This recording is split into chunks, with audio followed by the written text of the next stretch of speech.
ครับสวัสดีครับไปสู่ป่าซากันน้ำกันครับได้บ่ได้ล่องเบิ่งครับ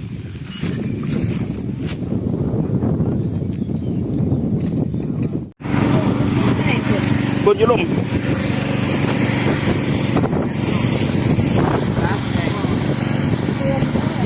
นั่นแหละตัวเบิดใหญ่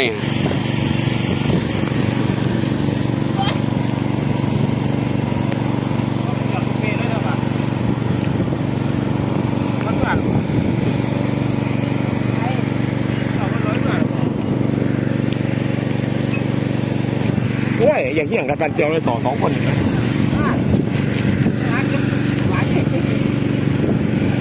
ต้องกินแล้วต้องกินแล้ว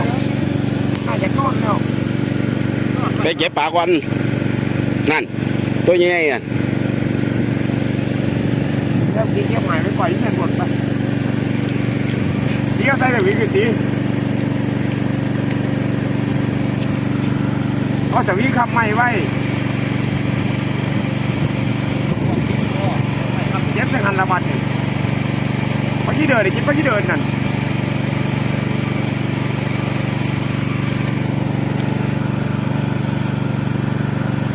กินไปไงดูมันแข็งไอ้ตัวนี้ก็จิ้วอีกตัวนี่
บ้วนน้ำบ้วนบักหลายเลย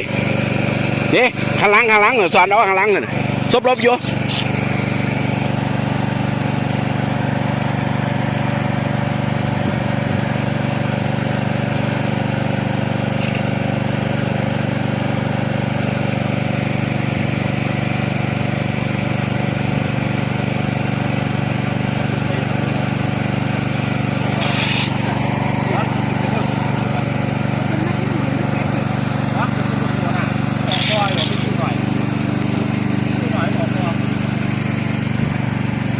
หักเล่นนั่นมันทีนี้ทั้งหลังตัวนั่นมันออกป่ะแม่ออกอยู่ลูกพวกกันนะทั้งคนตัวนั่นทั้งข้อที่ลื่นเดินหน้ามันปล่อยยิงเข้าวันยูโร่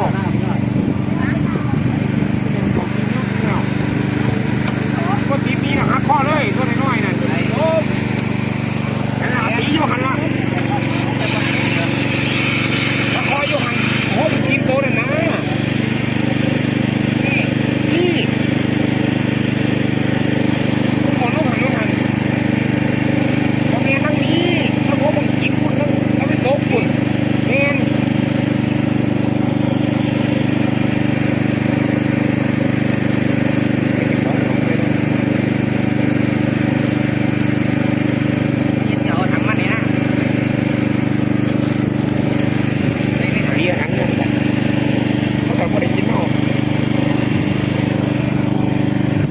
ทางนี้ยังบ่ล่ะที่ปลาเดียวตาไปยังเก็บเอาไว้นะเอาถังเก็บไปปล่อยกินเอาพวกแม่ใส่ออกหัวเลยใส่หมดเลยตะคอลงในหันของตะคอมันลงมาพอหน่อยน้อยตอนผมเมื่อยเลย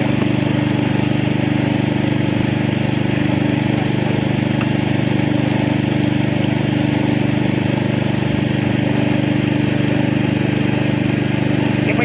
ไม่เดินก้อนไม่ปล่อย ไงรอดน่ะ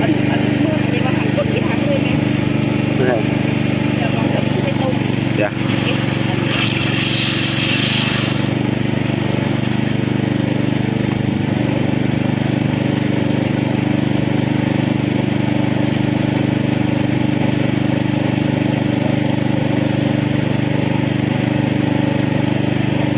ต้มใส่น้ำผมหูมีเกี่ยว มาแล้วสายใหญ่ปลาสบายห้อยอีกเนาะปลาดุกใหญ่ กินได้ตลอด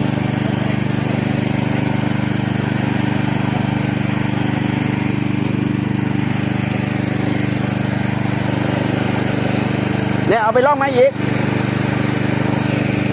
ลูกคนละอันบอกครับอันไปล่องอ๋อคนละอันดิครับแม่ล่องอ๋อว่าเป็นหยัง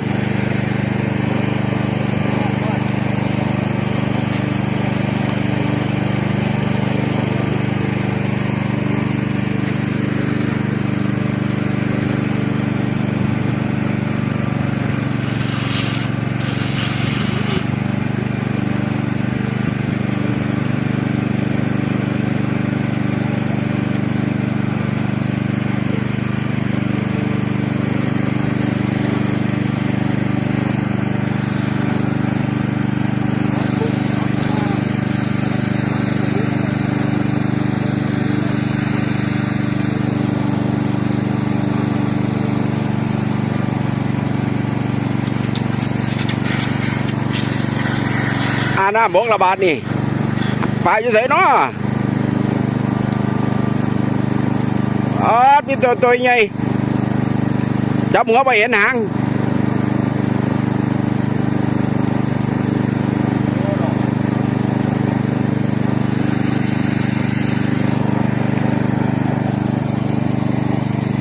มันคุ้มอยู่ป่าเนาะ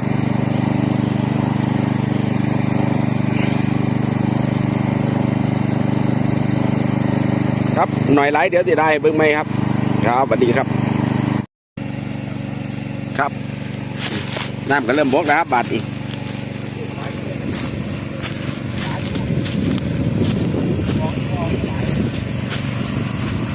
มีปลาบ่มีปลาก็บ่รู้ละบาดนี่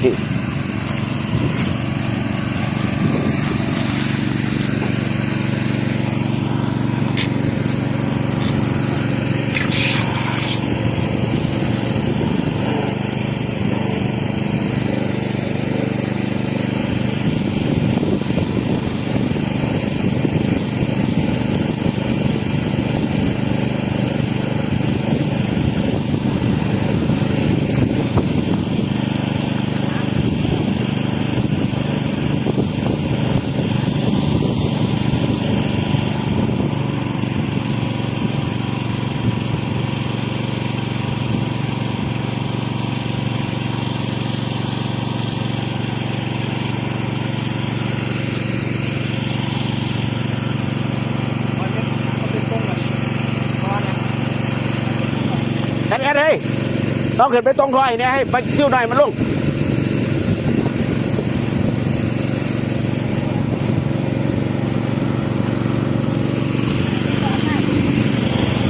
เจ็บขาไปมันลงยาก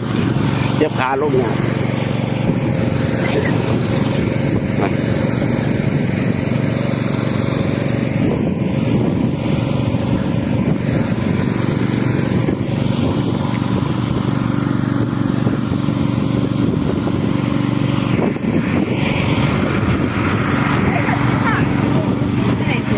คุณยุลุม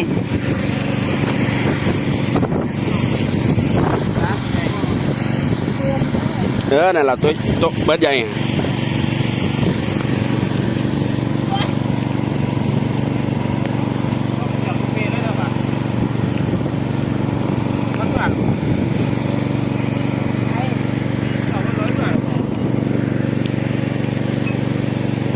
โอ้ยอย่างเงี้ยกับการเจียวเลยต่อ2 คน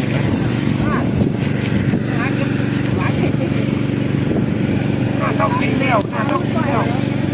น่าจะก้อนแล้ว ไปเก็บปลาก่อนนั่นตัวใหญ่อ่ะ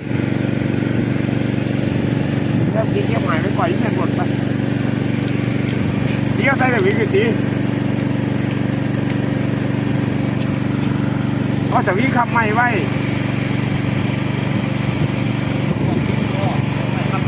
ละบัดนี่พอที่เดินได้กินพอที่เดินนั่น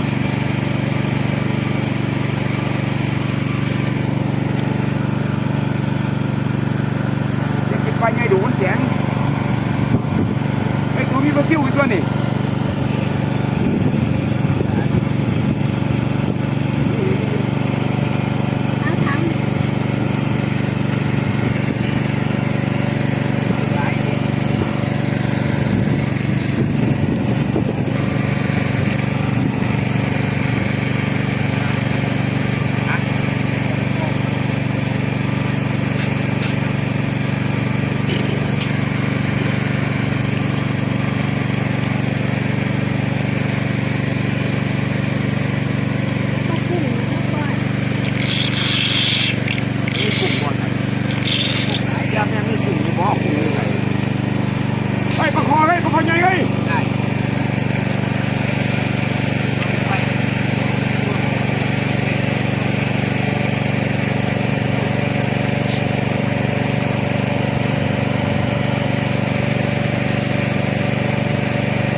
บ้วนน้ำบุญบักหลายเลย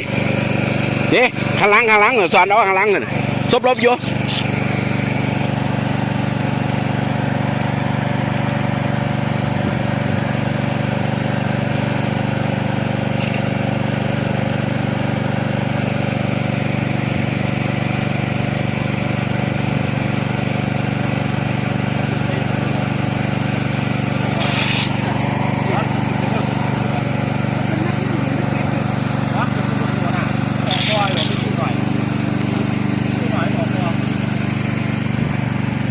หักเลยนั่นมันจะมีมันหังตัวนั่น มันออกป่ะแม่ออกอยู่ โรคพวกนั้นทั้งคนตัวนั่นหักข้อถือไม่เดินทางมาปล่อยกินข้าววันนิ้วเรา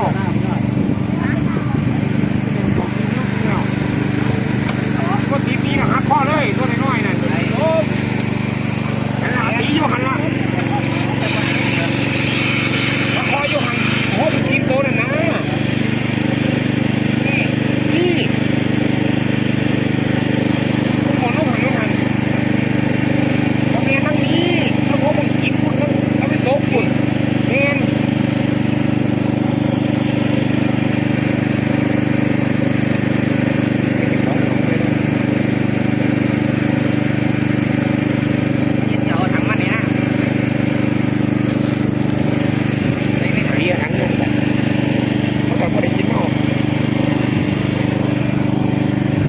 ทางนี้ยังบ่ล่ะ พี่ป้าเดี๋ยว เดี๋ยว เราไปเก็บมาไว้นะเอาถังเก็บไปปล่อยกินห้องพวกแม่ใส่ออกหัวเลยใส่หมดเลยตะคอลงในหันของตะคอมันลงมาหน่อยน้อยตอนผมมือเลยนะ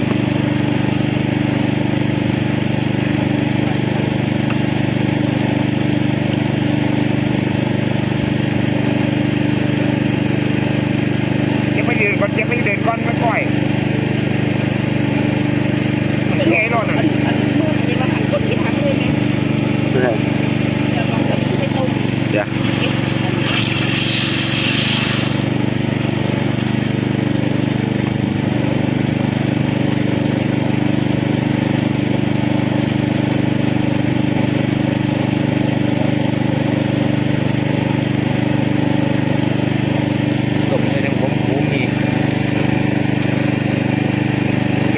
มาแล้วสายใหญ่ปลาสบายห้อยอีกเนาะปลาดุกใหญ่ เ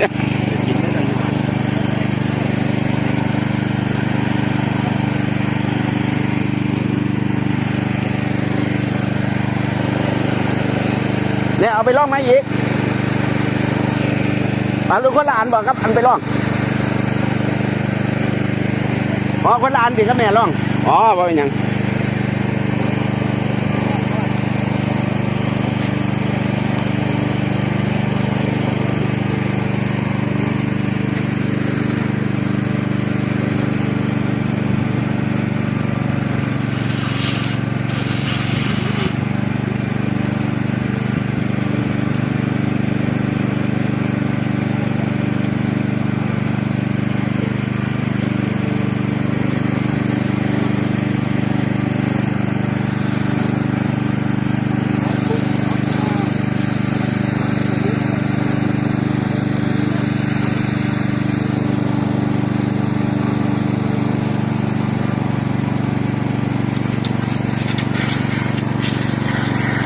น้ำบกระบาดนี่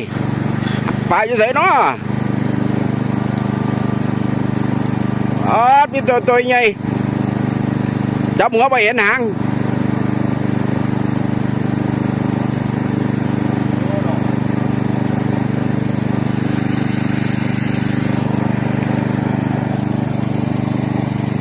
มันคุ้มอยู่ป่าเนาะ